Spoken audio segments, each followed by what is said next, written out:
As the weather cools and the leaves begin to fall from the trees, you may want to curl up and stay inside. But there is still so much happening in and around Warwick, and we're here to tell you all about it on this October edition of In the Valley.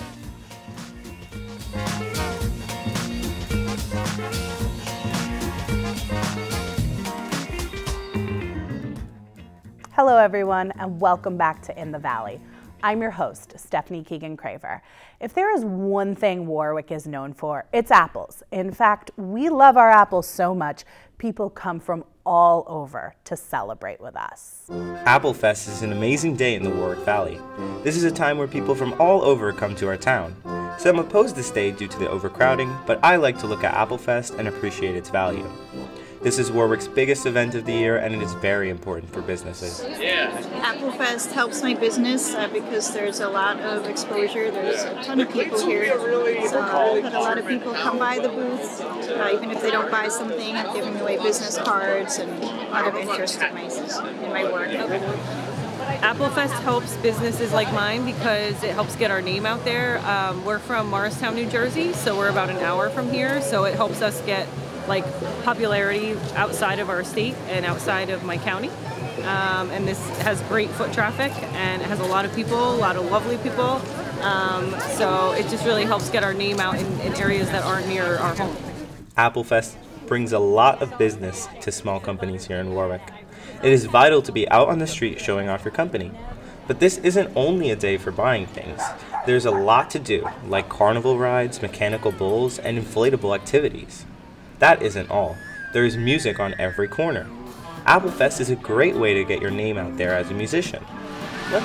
Yeah, Applefest is great for me because this is my first time here and I walked around the whole place. It's really cool. And as a musician, we're all from Delaware, my band Arkham, and so it's great to get down to New York. It was a few hours for the drive, but it's totally worth it. It's a great opportunity for local bands to come and play and have a really good time, get an audience of a few dozen people, and get out there and have a good time. This year is the 34th anniversary of Applefest. Since COVID, the numbers of attendees went down. Those numbers are growing though, and people are still enjoying Applefest. I spoke with some Applefest attendees. Let's see what their opinions on Applefest are.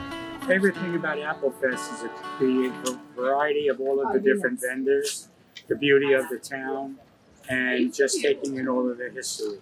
My favorite thing about Applefest is it brings people together. You get to interact with your friends, get to interact with strangers you've never met before. Applefest is filled with wonderful businesses and culture. Events like this really show how magical our home is. So next year, make sure you come on down to Applefest and experience Warwick at the fullest. From Warwick Valley Television, I'm Dylan Torres. Back to you in the studio. Applefest draws in over 30,000 people each year and features over 250 vendors selling all kinds of enticing products, from handmade furniture to piping hot food. While everyday mom and pop shops are the lifeblood of our town, each Sunday, some more organic residents set up shop. 'Tis the season for great produce. Fall is a wonderful time of year to get fresh, locally sourced produce for your consumption. Today, we are at the Lakeside Farmers Market in Greenwood Lake asking people what they think makes a great farmers market and why they think so. A great farmers market is all the fresh vegetables and all the fresh baked goods. Everything from farm to table, and that's what makes everything good. I think it's the people who come and attend the market that make it a great farmers market. It brings together the community, right? You see the people out chatting, seeing friends, and it just brings a great energy to the market. Good food, and honestly, the people. I just had a conversation with a guy over there. We were talking while I was eating my food. It's really the people that makes any kind of event special. I think the farmers market is great because the community that surrounds it and the local organic foods that grow and get sold here, and it's just a great vibe overall, man. I love it. Well, I think beautiful day helps out tremendously. A little bit of music and a little diversity of foods as well as items probably makes it a great idea. but I like the music too. It's a nice touch. Farmers markets are a great way to learn where your food comes from and an amazing way to learn and meet new people and connect with others. This is Natalia Jakob for Warwick Valley Television. Back to you in the studio. There are over 8,000 farmers markets nationwide, which means that wherever you are, most likely you can find fresh produce nearby. Even though we all love enjoying a nice day out in the sun, some Warwick residents are more comfortable moving spookily through the night with their bubbling cauldrons and brooms close by. Witches' Night Out is fairly new to the Warwick Valley, as it is only in its second year running. However, that has not stopped our town from treating it like one of the biggest events of the year. Warwick may be known for picking apples off of trees in the early parts of fall, but like everyone else around the world, we tend to have a little fun and get spooky for one night of the year. But the only thing left to say to that is why. Warwick decided to get spooky because it's so much fun. We have so many incredible restaurants, shops, and activities here in Warwick, including the Historical Society, the Chamber of Commerce, and all of our local businesses that really want to get in on the Halloween fun. So it's a great time to get spooky in Warwick. Usually these big events are big attractions for people of the town, or even to try and draw new people into Warwick. Yet something about this event is so special that even the businesses need to get involved. So I feel the businesses love to get involved in the events because we are a collective. The entire town right here in Main Street and West Street and Railroad Avenue and South Street, it's a beautiful thing, and we're all part of the Merchant Collective, and as a collective we come together and we think of great events that we could do. Warwick, we're a small town that thrives on community. And when businesses embrace it, it's like giving back to each other, giving back to the people that support us year-round and giving them something. But it also kind of brands us as that entity that brings people in from outside to enjoy what we have here. It makes sense for the town of Warwick and its business owners to be at such a big annual event. What you may not be aware of is that the Skills USA members of the Warwick Valley High School also took the opportunity to step in and paint some faces for the people of our town during the spooky night. I think it's important for us to get involved and show that we care about the community we came from and give back to it.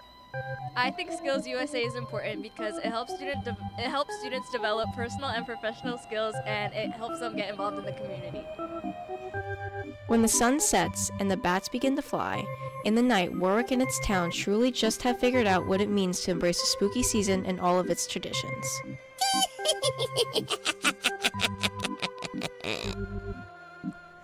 When we come back, I'll be joined by a very special guest, so don't go anywhere. Hi, I'm Smokey Bear, and I made an assistant to help you out, because only you can prevent wildfires. Hey, Assistant Smokey Bear, call me Papa Bear, because I'm grilling up dinner. Do you get it? Yes, good job. So, what should I do with all these coals? Don't just toss them out. Put them in a metal container because those embers can start a wildfire. I understand. The stakes are high. Ha, ha, ha, ha. See, Smokey thinks I'm funny.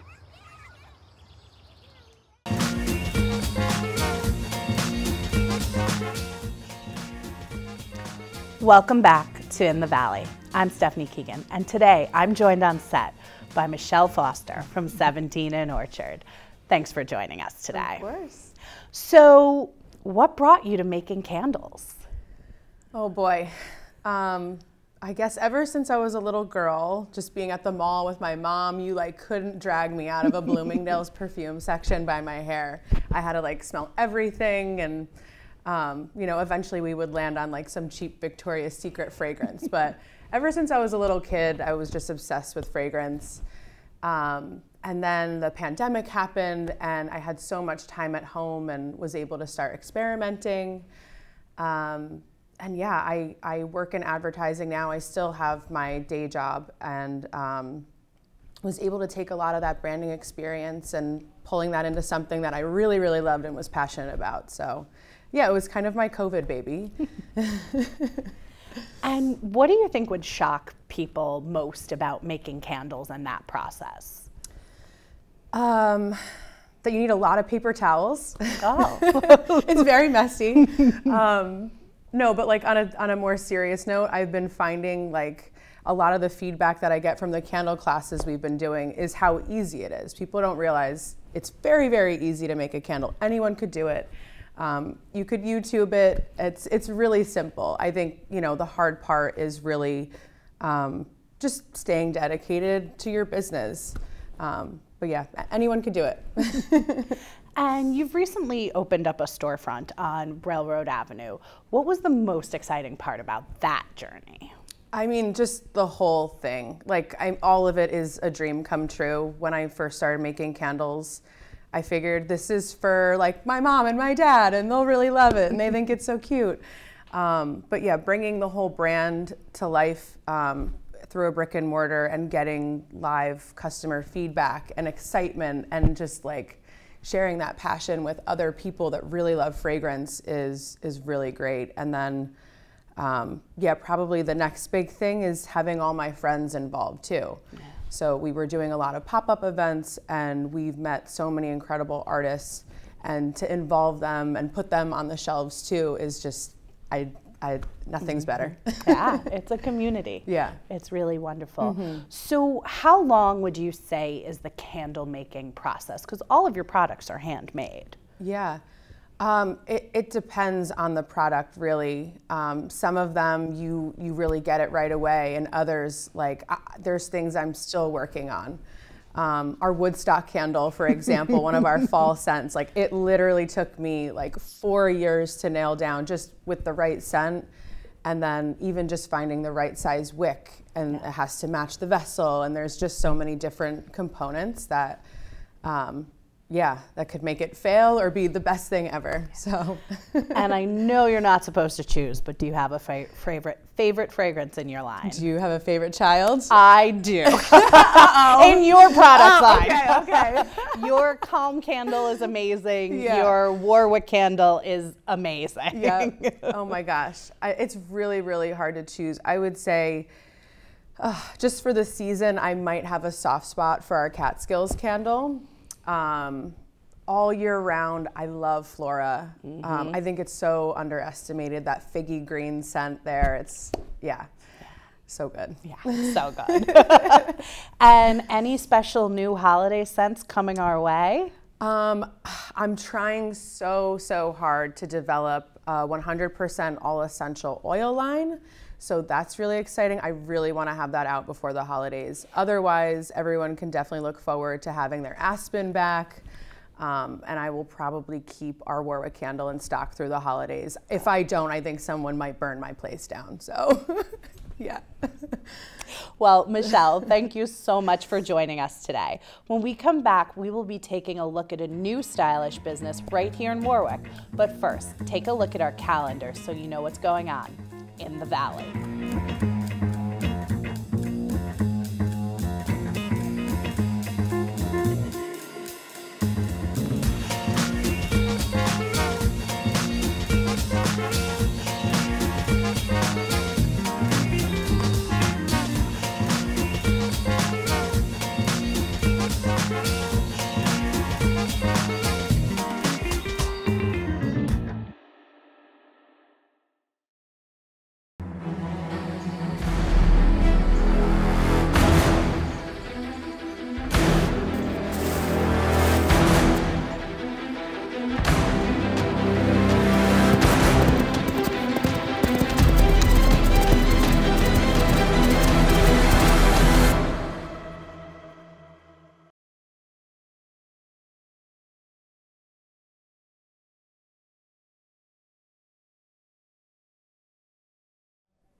Welcome back to In the Valley. I'm Stephanie Keegan-Craver.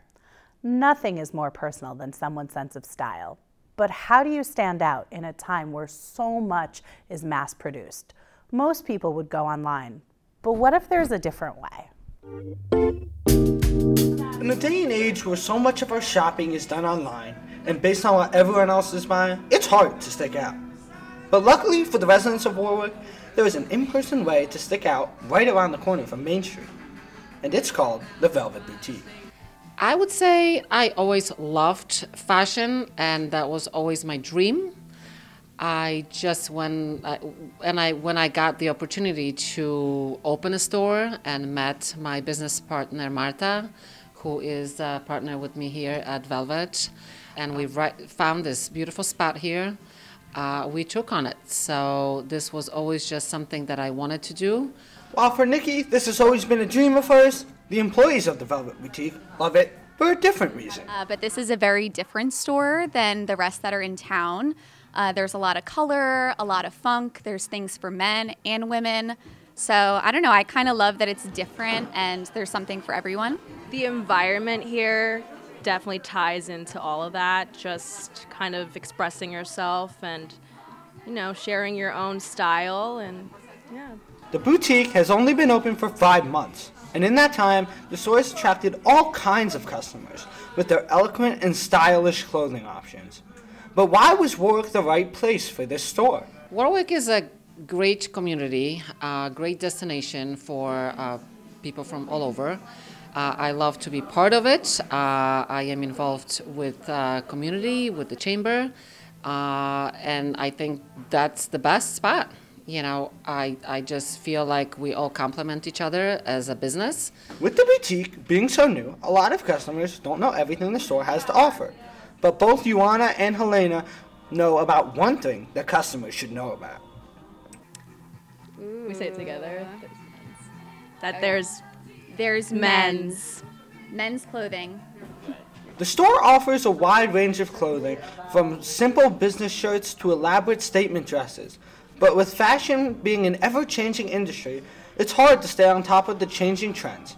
But Nikki has a different view on it. Well, yes, it changes, but then it always comes back.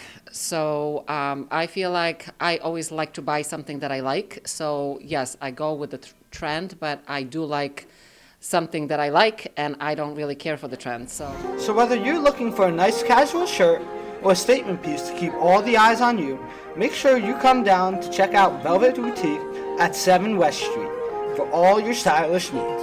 From WVTV, I'm Caden Nagel. Back to you in the studio.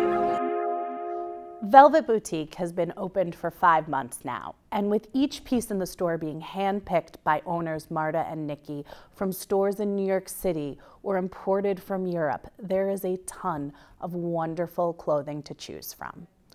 Unfortunately, that's all the time we have for today. Once again, I'm Stephanie Keegan-Craver, and as I say goodbye, we leave you at Knapp's View as the sun rises. Thank you for watching. We'll see you next time.